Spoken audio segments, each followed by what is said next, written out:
yaxşıdır.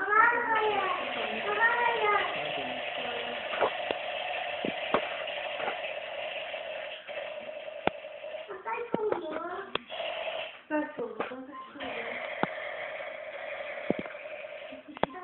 O da teklif ediyor. Sen de yum olmaz. Baba ve içeri.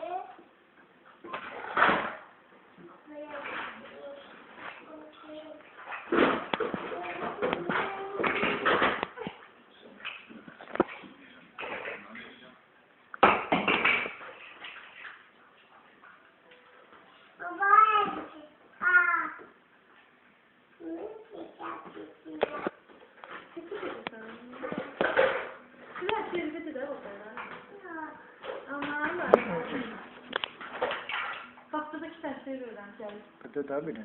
Baba Bir daha şehirde de. Bir daha yaptılar. Bir haftada öğreneceğiz. Analarla demese. Şirin yatmaram. Boya başa çatmaram. Bir haftada bir yerde şuralardan Kemal. Bir gün Kemal diye elinden düşmüyordu. 2 gün gidiyor. Kemallarla demese. Şirin. Bir havada Kemal'la düşünen anayı. Bir haftada da öyle diyersin.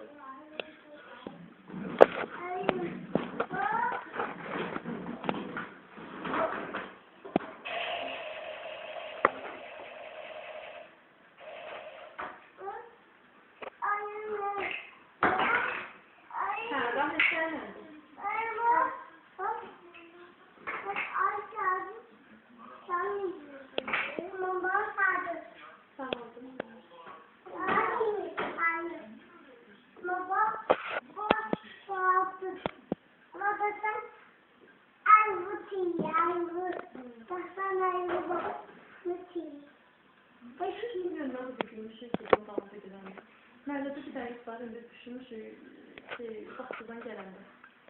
Uzun saxlayıb buranı, məhlədən də eksik çıxdı. İsim bədəni elə bir ağ rəngdir, bir dənə başı belə qaradır, öbür tam qara böldə. Elə ki, ağdan belə get-gedə sürtləşir, bırak qaradır. Rahim belə, anıma, isə başı yanıb.